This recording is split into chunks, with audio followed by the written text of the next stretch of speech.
Welcome again to my art gallery.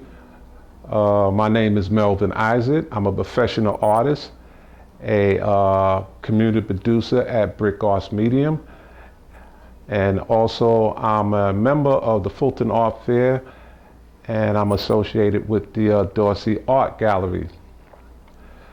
This is our second part of my gallery and workshop.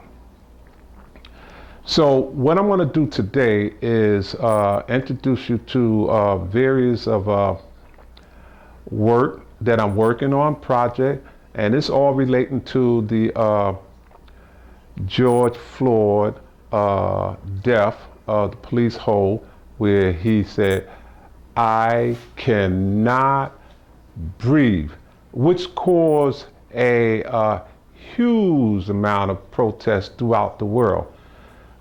For police brutality. Now, part of that, I had, with the Fulton Art Fair, we did some painting on Fulton Street, yellow paint on the street by the Restoration Plaza, and I have several pictures of that, along with the protesters that was marching throughout Brooklyn. So I'm going to share all that with you as I'm talking. That way you can understand which way I'm leading or which way I'm going with this. But like I said, I'm in a series of paintings right now, and I'm going to share with you as well. And it's going to be relating to the movement, and my art is going to give you like a story where we should never forget, and this is easy to teach the young ones about how life is in this world now, what we have been going through. I'm also going to share with you as well as the beginning that we was all went through this pandemic, the virus that entered the world. Wherever it's coming from, I don't know. But it's still here, and we still affected by it. So I'm looking at a storyline, and this is what I'm doing right now into my painting, is having a storyline where it can share with you when it enter this world and how it affect everyone, and what happened after that. We all was panicked. We now wear masks going out, and we have to follow the CDC guidelines and make sure that we wash our hands, sanitize, 6 feet away, all the things that we must do in order to prevent this virus to enter our body, because it's looking for a host. So we make sure that this doesn't happen to us, and we stay healthy, eat right, sleep well, exercise, and have our mind and our spirit uplifted at all times. So I'm going to share all of this into my painting about what we are going through, and then it became the lockdown, where the government had to shut down everything to prevent this pandemic because of the chart, and looking at the line that he was sharing with us about the peak, how far it had reached, and it was a must to shut down this city, everything. So that's what happened. Now we're starting to reopen again. But through the shutdown, we still was going through a lot where there's no work, only essential workers, and then the president had put out some checks for everyone, which how long that would last, because we all stuck with nothing. And then it was the unemployment, which a lot of people is still on unemployment and not telling whether they can get their job back. So all of this It's frightening, it's depressing, but this is the world, and this is what we have to go through. And that's not just New York or United, that's all over the world. So they still don't have no cure for this virus, still working on it. It might be something coming up, maybe next year, who knows? But that's the situation that we're in. And a lot of people have been dying behind this. What we was witnesses, they was taking out bodies in the coffin, and it was, it's crazy. But this is what we had seen, and this is what we go through, and this is the situation.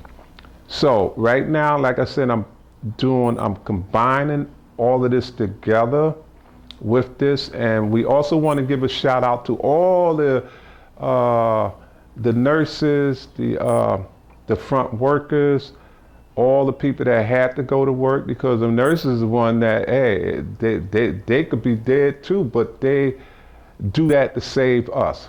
So we definitely want to give a shout out to them and everyone else that follows suit. So all of this, like I said, I'm making a series project of my artwork to combine together. It's going to take a minute or two. So while I'm going through this process, I'm going to share with everyone the videos, events that I have did previous to this, and to art galleries. And one of them is, it was the Wilma Art Gallery in the Village, and it was part of the Monk series. So I want you to watch that and see what the artists are doing at that particular time, and then I'm going to follow through with my project once it's done. But I think you're going to like everything I'm doing, and I'm going to try to keep all of this going.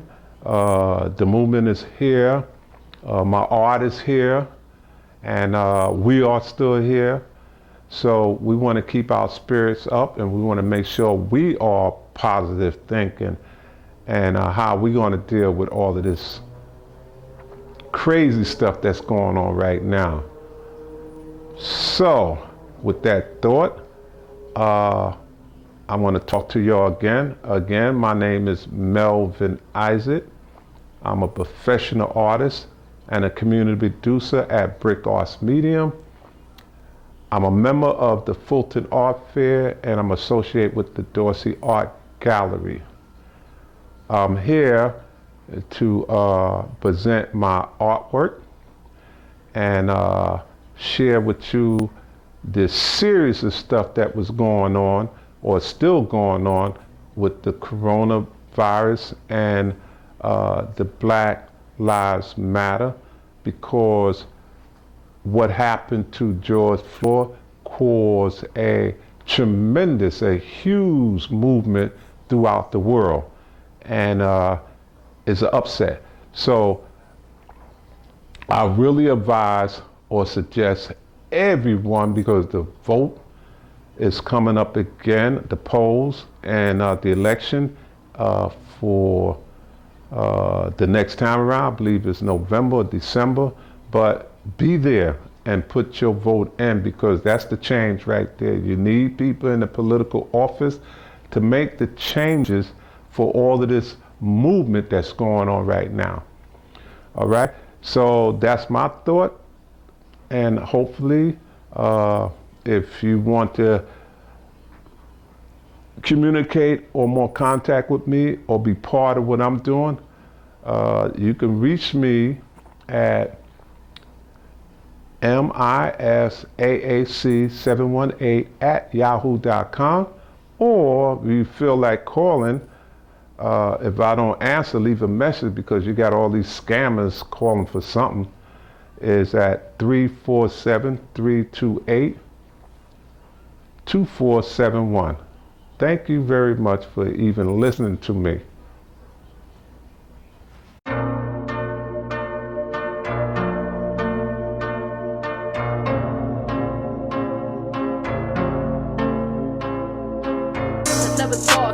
Black Lives Matter. All these people getting killed will make your heart shatter. While we live in a world where all these cops will protect, they fucking spraying their guns at all these unarmed blacks. Let's have a talk about Black Lives Matter. All these people getting killed will make your heart shatter. While we live in a world where all these cops will protect, they fucking spraying their guns at all these unarmed blacks. In their racist minds, they see black as a threat. Took the life of a man selling cigarettes. He was a father of 6. Can get more fucked up than this. All these cops need to stop. We're fucking done with this shit. Why can't we live with respect, peace and equality? If I was black in the store, people would follow me. Michael Brown was 18 and killed for no fucking reason. Till me played with the toy, next minute he was bleeding. Walter Scotty was fleeing, fell to the ground, he was shot. Not by a thug or a criminal, he was killed by a cop. All the people of color won't forget Emmett Till. He was beaten to death cause of a lie that was spilled. It's nothing new what had happened, this shit still happens daily. But trust me when I say he never touched that lady. Yet he's dead in the ground with open wounds he was found. Just because of a reason, the reason that he was brown. George Floyd getting murdered in cold blood. I've never felt anything like that in my life, man. And to know that there's so many people just trying to do the right thing and make a life and just live. No justice, no peace. We all really are like victims of this. Jogging around is a sentence to death, but running wasn't the reason why he could not take a breath. Ahmad was fatally shot by a father and a son. Thought he committed a crime, so they had pointed a gun. Of course a man of color was accused of this crime, but there's completely no difference between his life and mine. If Ahmad was a white man, he would still be alive, but he was black, so his life ended at 25. Let's talk about this shit recently. White cop killed him easily, another tall black man, so he was not treated equally. He was a man of peace, but he was never released. Never thought his life would end in the hands of police. He didn't mean no harm, and he didn't resist. He knew that if he died, it'd be his name on the list. This isn't police brutality, this is straight up murder. With his knee on his neck, he knew that it would hurt him, saying please I can't breathe, while he lay there underneath. That man was a racist, and that's what everyone sees. This has to come to an end, cause killing is their intent. This happens every fucking day, no we can't comprehend. And who was next to die, a family member or friend? And white privilege is real, we can no longer pretend. If the cops will protect us, on who else do we depend? George Floyd was his name, and his name we defend.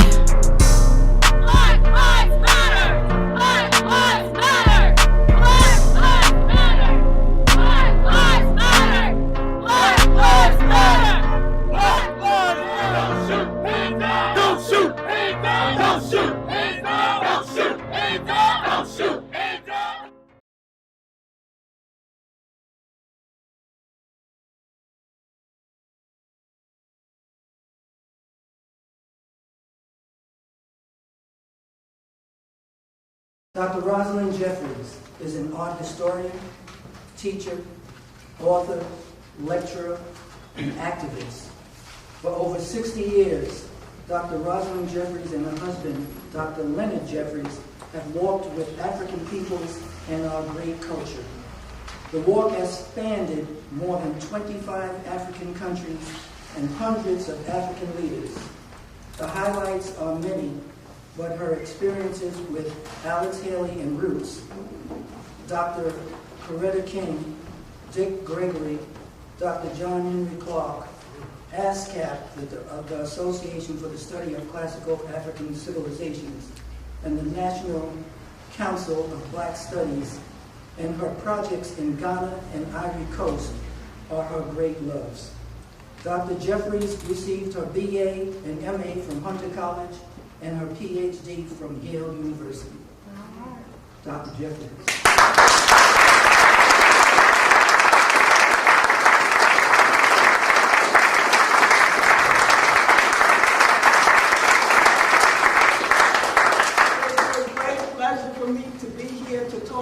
People who are outside of the box, are extremely talented and seems to listen to another kind of voice that's a high spiritual voice, or else a voice that comes from the ancient part of us that's really creative. And we know that to be part of our history, because before modern art, when we were doing what they call crazy quilts, because it didn't follow a systematic little formula that they had, they end up calling it crazy quilts. And certainly with the graveyard decorations too, they thought we were crazy, but we definitely had a system and the operation of signs and symbols that was very ancient and old.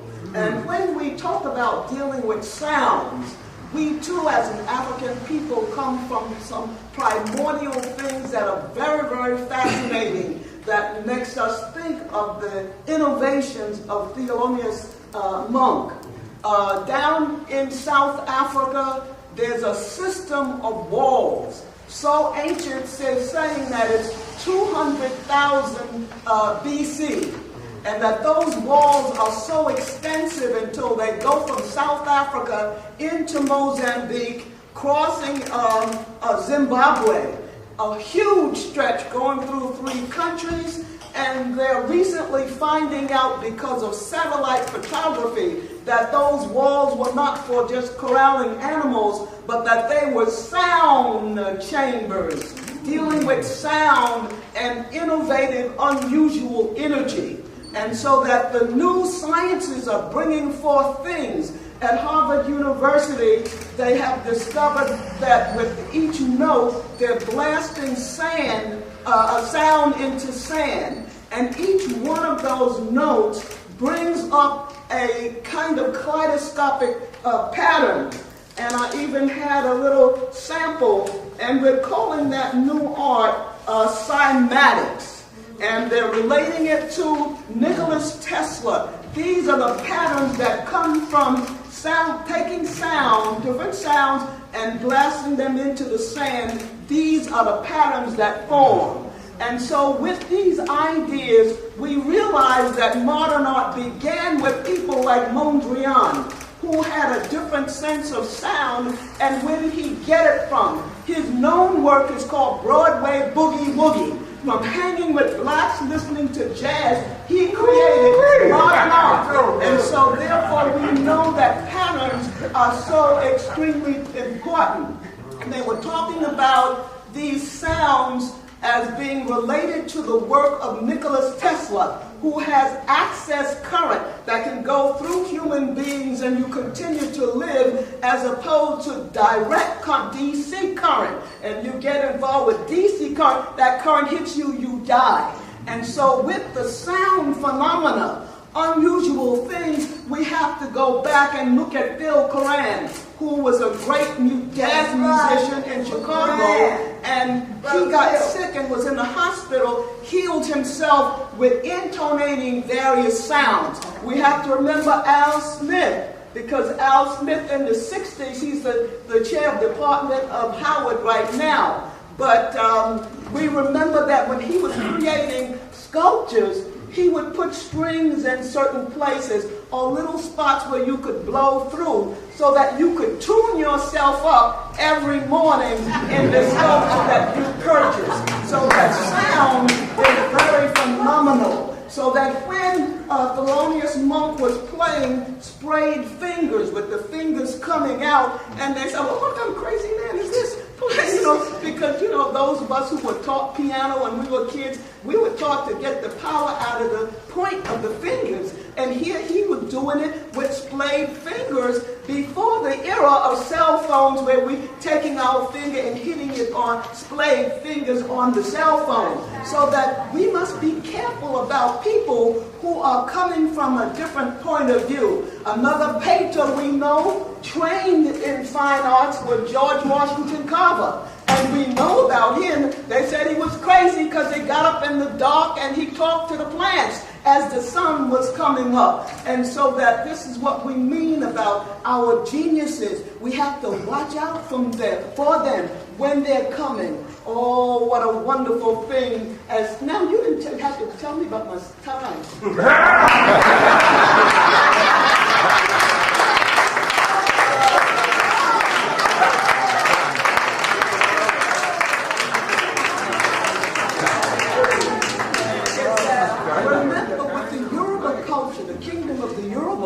They had associated way back when colors with certain personalities and types and sounds, so that the sounds were never accidental. And so that you say Shango, you know a certain sound that's coming, the sound of lightning or the sound of thunder. We know the color scheme of the red. You say Yemaya, and we hear in our hearing the waters and the turbulence of the water or the conch shell that's going through. By the way, South African, as I was mentioning, the South Africans, they started to build patterns in their art. So here was a quick photograph of an aerial view and showing you the electrical scientific current, showing you an aerial view looking down satellite on those walls. And so therefore when we hear too, Joshua did the battle of Jericho, and the sounds of the trumpets went forth, and the sounds of the stamping of the feet, and the calls and the shouts that went out were the cause of the wall that came tumbling down. And so that our God, that's so magnificent and awesome, knows about hitting what notes to the operas get the glass, and they hit the right note and the glass shatters. So too, these ideas of sound throughout. So whether I speak Bible to you, or whether I speak modern art to you, or whatever, we were people who were designed to hear with our hearing and to see with our seeing. So that's the realm you have to be in. And so that if you are out of the box, then you can hear those things. If you're in the box, you're still growing. If you're out of the box, then you're walking on the water, which is one of the beautiful paintings, that shows him walking on the water. So with this,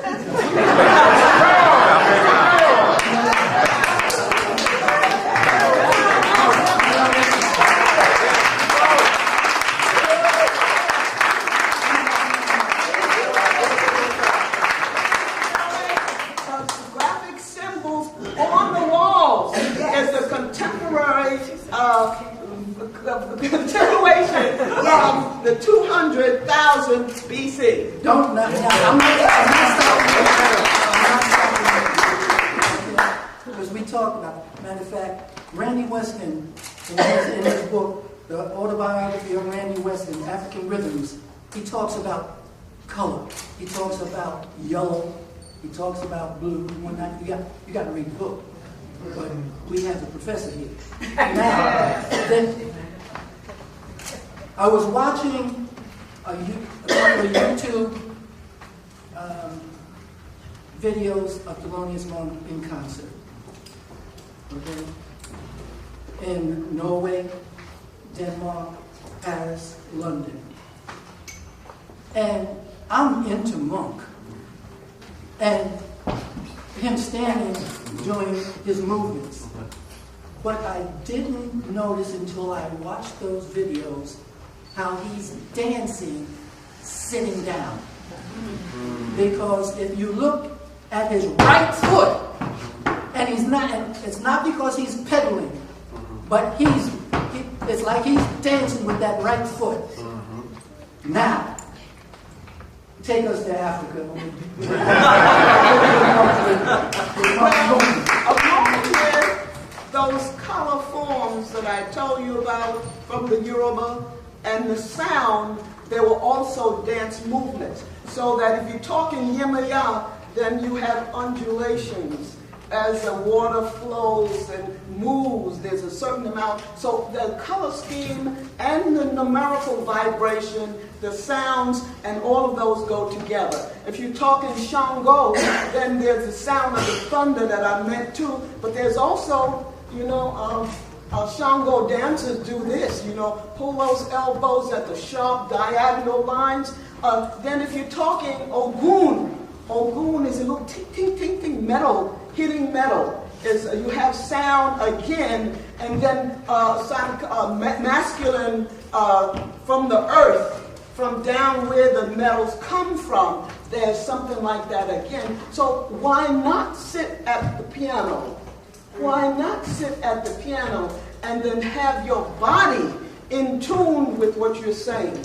For we know that psychodynamics of the entire somatic system of the body has its own synchronization.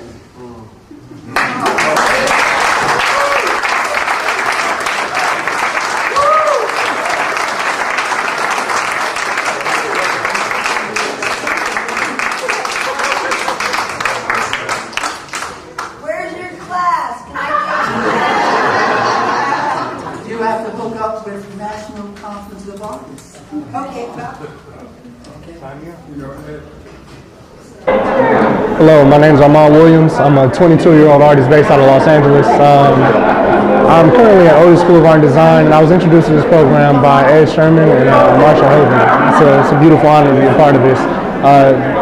Looking at Monk, it's amazing because my introduction to Monk was Miles Davis. Miles Davis relating to abstract painting and understanding this idea of improvisation and thought and work. And that led me to Monk, which is an amazing thing. So that leads me to the work that I made for this show. So when thinking about the work for the show, I strayed away from the idea of a traditional painting, which I usually do, because I thought Monk was so much more than just a painting. So I thought Monk itself was like more of an experience. It was something that you experience and something that you actually process. So through that, I thought about the layers of Monk, the layers of Monk and what that meant to be Monk. So that separated into two different entities, which was Monk as the artist and the composer, which is symbolized by the compositions of music, which is 100 pieces of Monk, also representing his centennial. And then also leads us to Monk as the family man and the more personal side, which leads us to the Red Wagon. The Red Wagon is a direct reference to Monk music, which was a personal favorite album, but also to the whimsical nature and the way that Monk approaches music, like the humor and the way that he actually approaches such a usually serious topic, and then also leading to the idea of family, which because in that actual album cover, that was his son's wagon, and then also inside of the wagon, I placed sheet music of Ruby My Dear, which is referencing his wife, and I thought it was a beautiful touch just to highlight those people that were important in his life and kept him who he was. So this is called Blue Monk in My Dreams, and it was made for the exhibition in particular. It is a quilt. It's made from all textiles with some cowrie shells on the bottom. It is a more traditional piece, and there's some Seminole piecing in it. There's some batik fabrics, very few African fabrics. I usually don't use African fabrics in my work because I want to feel what it was like for my ancestors to come to